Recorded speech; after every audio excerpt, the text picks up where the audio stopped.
চিৎকার দিয়া সাহাবীরা বলছে, ওয়া ইন্না যালিকা লাকাফিয়া ইয়া রাসূলুল্লাহ, হে আল্লাহর রাসূল, আহা বলেন কি, পুরাইয়া ছাই করে ফেলার জন্য দুনিয়ার আগুনটাই তো যথেষ্ট, আর এর চাইতে 69 গুণ বেশি যদি গরম হয় সে আগুনের পরিণতি কি হবে? আল্লাহর নবী সাল্লাল্লাহু আলাইহি সাল্লাম বললেন, উম্মত তাহলে ভাবো, পুরাইয়া ফেলার জন্য তো দুনিয়ার আগুনটাই যথেষ্ট, অথচ তার চাইতে আরো 69 গুণ বেশি গরম 3000 বছরের এক টানা জ্বালানো আগুন, জাহান্নামের আগুন। 3000 বছর শুধু জ্বালানোই হয়েছে।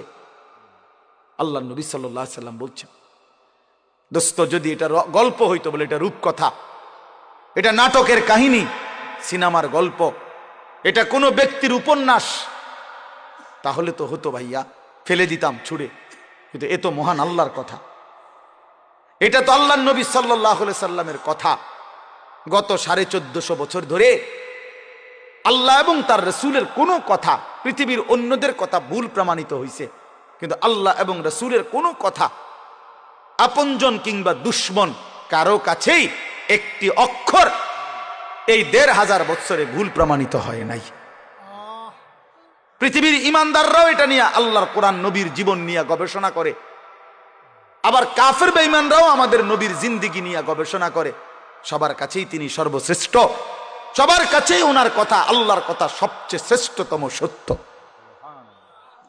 কিন্তু পৃথিবীতে বিজ্ঞান, পৃথিবীর সবচেয়ে আধুনিক জ্ঞান হলো বিজ্ঞান, এই বিজ্ঞান প্রতিনিয়ত তার সিদ্ধান্ত বদলায়, বিজ্ঞানের থিওরি বদলায়, বিজ্ঞানের ফায়সালা বদলায়, নতুন নতুন গবেষণা আসে, নতুন নতুন থিওরি আসে, পিছনেরটা ভুল প্রমাণিত হয়।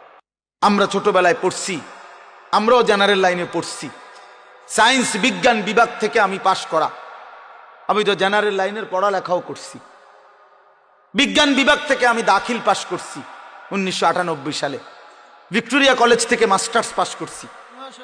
এই জন্য বন্ধু আমি তো পড়ছি, বিজ্ঞানের থিওরি তো প্রতিনিয়ত বদলায়। পিথাগোরাসের থিওরি, কোপার্নিকাসের থিওরি, এক সময় ছিল পৃথিবীতে যে কারো সিদ্ধান্ত ছিল পৃথিবী স্থির বাকিটা ঘোরে, কখনো সিদ্ধান্ত ছিল এরপরে সূর্য স্থির বাকিটা ঘোরে। এরপরে সর্বশেষ যখন আধুনিক বিজ্ঞান আসলো, নিউটন পরবর্তী, ওনারা বলল যে না, সব কিছু ঘোরে। কোরআনুল কারীম 1500 বছর আগে বলছে, ওয়াকুল্লুন ফি ফালাকিন ইয়াসবাহুন, সব কিছু ঘোরে।